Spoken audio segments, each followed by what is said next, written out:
मैंने श्रीमद् भगवद गीता तब तक नहीं पढ़ी थी जब तक मुझे ये ज्ञान नहीं हुआ कि हम सब आत्माएं हैं और ये जिंदगी हम आत्माओं के लिए एक इम्तिहान है अपने अंदर से अपने सबसे अच्छे रूप को बाहर निकालने का।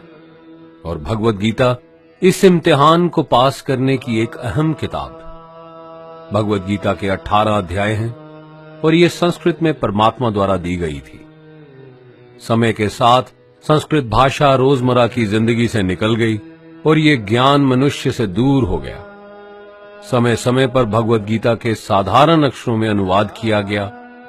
इसी कोशिश को आगे बढ़ाते हुए आने वाले 9 मिनटों में भगवद गीता के कुछ अहम हिस्सों को अपने गुरु के आशीर्वाद से एक आसान रूप में मैं अपने 7 बिलियन भाई बहनों के चरणों में समर्पित कर रहा हूं।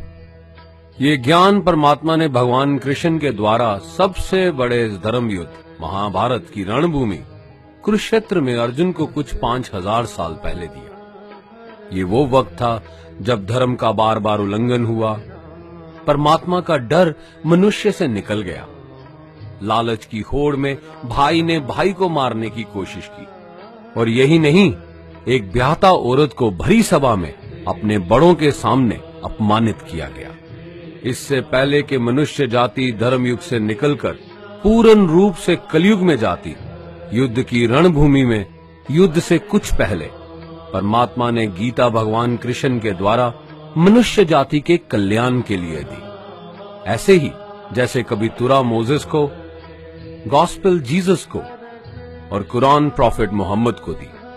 गीता, बाइबल, कुरान, तुरा, गुरु ग्रंथ साहिब परमात्मा द्वारा दी गई किताबें हैं जो किसी एक धर्म के लिए नहीं बल्कि पूरी मनुष्य जाति के लिए है, पूरी इंसानियत के लिए है, सब आत्माओं के लिए है। क्योंकि ये आत्मा को परमात्मा के बारे में, उसकी सृष्टि के बारे में और सबसे अहम ये उन कायदों के बारे में समझाती है जिनका आत्मा को मनुष्य के रूप में हर हाल में पालन करना होगा, रक्षा करनी होगी। और इन्हीं कायदों की बुनियाद पे एक आत्मा को शरीर त्यागने के बाद परखा जाएगा और इस परीक्षा से पास होने पे हमेशा के लिए इस जन्म और मृत्यु से मुक्ति मिलेगी। परमात्मा भगवद गीता में कहते हैं कि मैं ही सबकी शुरुआत हूं, मैं शुरू से भी पहले था और सब खत्म होने के बाद भी रहूंगा। सब मुझ में है और मैं सब में हूं। जो भी तुम छू सकते हो, देख सकते हो, चख सकते हो या सुन सकते हो, वो सब मैं हूं। ये नदियां, पहाड़, सूरज, ग्रहण, चांद, सितारे सब मैंने बनाए हैं। मैंने ही भगवान, शैतान, राक्षस और इंसान बनाए। मैं सर्वव्यापी हूं, सब में रहता हूं, सब में मैं हूं, मैं ही हूं। मैं ही ब्रह्मा बन के सब बनाता हूं और रुद्रा बन के सब नष्ट कर देता हूं। मैं ये सृष्टि यूं ही बनाता और तोड़ता रहूंगा ताकि आत्माओं को मौके मिल सके इस जन्म और मृत्यु से एक दिन मोक्ष पाने को, हमेशा के लिए परमात्मा के साथ रहने को। भगवद गीता कहती है कि इस सबसे बड़ी परीक्षा के लिए परमात्मा ने प्रकृति का निर्माण 5 तत्व हवा, अग्नि, जल, पृथ्वी और ईथर से किया, जिन्हें हम छू के, चख के, सूंघ के, देख के समझ सकते हैं। पर खुद परमात्मा इन 5 इंद्रियों की समझ से बाहर है। उन्हें आत्मा इन इंद्रियों से नहीं जान सकती। आत्मा 5 इंद्रियों के साथ वैसे ही है जैसे एक लोहे का रोबोट जिसे अपने बनाने वाले का कोई पता नहीं। अर्जुन को भी परमात्मा का विराट रूप देखने के लिए भगवान कृष्ण ने दिव्य नेत्र दिए। भगवद गीता समझाती है कि आत्मा अजन्मी है, इसे कोई मार नहीं सकता, कोई जला नहीं सकता, डुबा नहीं सकता, काट नहीं सकता। लेकिन आत्मा को परमात्मा के साथ हमेशा रहने के लिए ये परीक्षा रूपी जीवन में बैठना ही पड़ेगा। इस परीक्षा के लिए परमात्मा से बिछुड़ के आत्मा को पृथ्वी पे किसी न किसी रूप में जन्म लेना पड़ता है।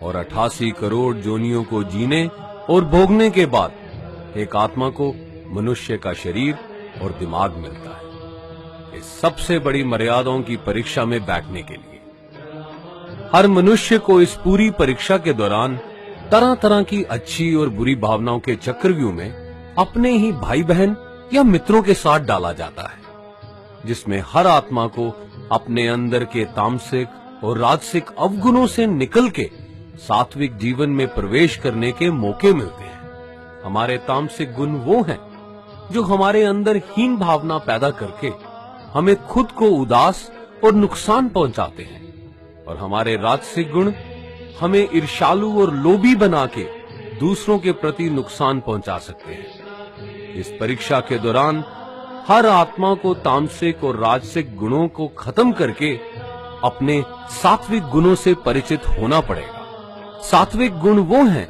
जो आत्मा को अपने आसपास की हर चीज से जोड़े और उन्हें प्यार करना सिखाते हैं। परीक्षा के दौरान हर आत्मा को जीवन के चारों स्तंभ धर्म, अर्थ, काम और मोक्ष का ज्ञान पाके ही मुक्ति मिलती है। यही वो द्वार हैं जिन्हें समझ के ही आत्मा परमात्मा को समझ सकती है। पहला द्वार धर्म का है और शेर इसका प्रतीक है।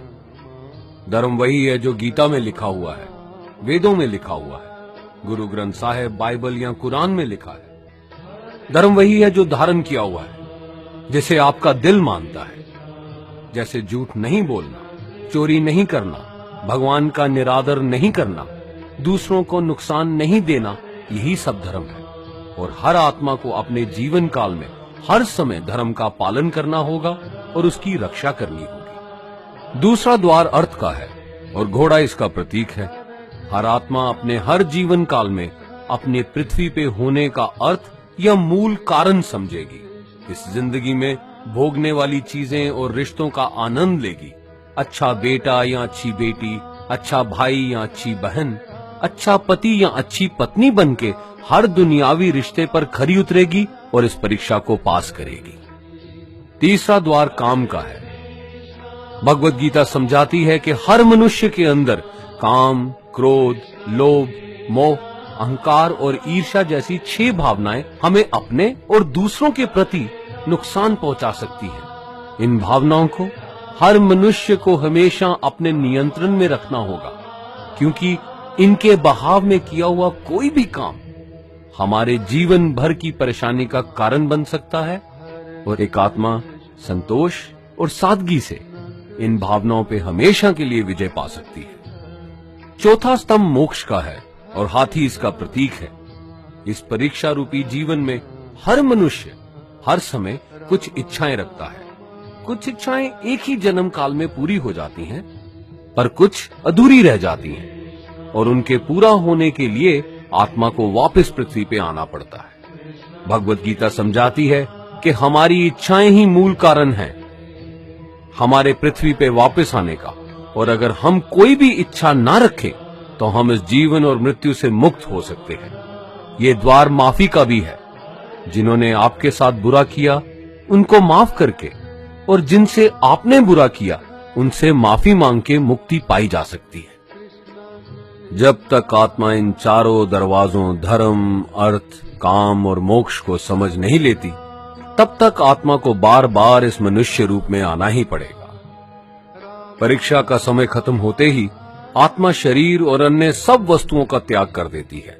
जो भी संसार में रहकर बनाया वो अब किसी और का होगा, और आत्मा अपने कर्मों के फैसले के लिए चली जाती है। आत्मा के अच्छे बुरे कर्मों का हिसाब होता है। अपने अच्छे कर्मों के लिए आत्मा कुछ वक्त के लिए स्वर्ग और दुष्कर्मों के लिए नरक पे चले जाती है। नरक में आत्मा को अपने पापों के अनुकूल सजाएं मिलती हैं, पर सजा खत्म होने के बाद आत्मा को फिर से एक नया शरीर और नया दिमाग मिलता है इस परीक्षा में फिर से बैठने के लिए। और हर परीक्षा में वही सब फिर दोहराया जाएगा, जिंदगी के 4 स्तंभ धर्म, अर्थ, काम और मोक्ष को समझने के लिए। हर जन्म में अपने कई जन्मों के कर्मों के हिसाब से हर आत्मा को कभी अच्छे और कभी बुरे हालातों से जाना पड़ता है। लेकिन जब तक आत्मा परमात्मा के साथ योग को नहीं समझ लेती, वो मुक्ति नहीं पा सकती। भगवत गीता समझाती है कि मनुष्य अपने शरीर दिमाग या दिल से भगवान को पा सकता है। शरीर द्वारा किए कर्मों के माध्यम से परमात्मा को पाने को कर्म योग कहते हैं। ऐसे कर्म जो परमात्मा की इच्छा से हों और दूसरों के कल्याण के लिए हों।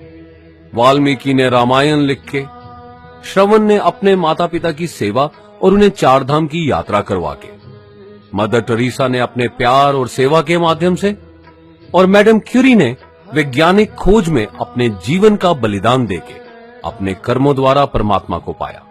भगवत गीता समझाती है कि एक आत्मा दिमाग से भी परमात्मा के साथ योग लगा सकती है। इसे राजा योग कहते हैं, क्योंकि दिमाग या मस्तिष्क सब इंद्रियों का राजा है। एक मनुष्य अपनी आस्था, सांस प्रणाली, आसन, अभ्यास, साधना और तपस्या से परमात्मा को इस योग के रास्ते पा लेता है। इस योग को समझने के लिए हमें अपने अंदर की एनर्जीज यानी चक्रा और कुंडलिनी को समझना पड़ेगा। आत्मा मस्तिष्क से मेडिटेशन या ध्यान लगा के परमात्मा के साथ योग लगा सकती है। शंकराचार्य, स्वामी परमहंस, स्वामी विवेकानंद और उनके जैसे कई योगी इस योग के रास्ते परमात्मा के साथ संधि लगा पाए।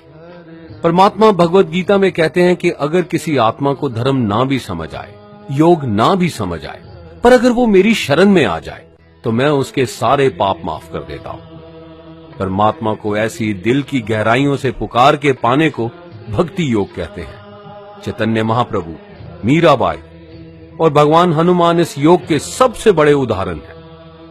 लेकिन कभी आत्मा अपने होने का मूल कारण भूल के धर्म का उल्लंघन करे या पाप के रास्ते पे निकल जाए तो उसे ठीक करने के लिए परमात्मा खुद किसी रूप में पृथ्वी पे जन्म लेते हैं। आइए श्री भगवत गीता, गुरु ग्रंथ साहिब, तुरा, बाइबल, कुरान या ऐसी किसी भी दीनी किताब को पूरा पढ़ के इस जिंदगी के असली मायने समझें और परमात्मा के साथ योग लगाएं। अगर आपने इसे पसंद किया तो इसे औरों को बांटिए, ताकि सब आत्माएं अपने यहाँ होने का मूल रूप समझ सकें और इस जन्म और मृत्यु से मुक्ति पाके हमेशा परमात्मा के साथ रह सकें। धन्यवाद।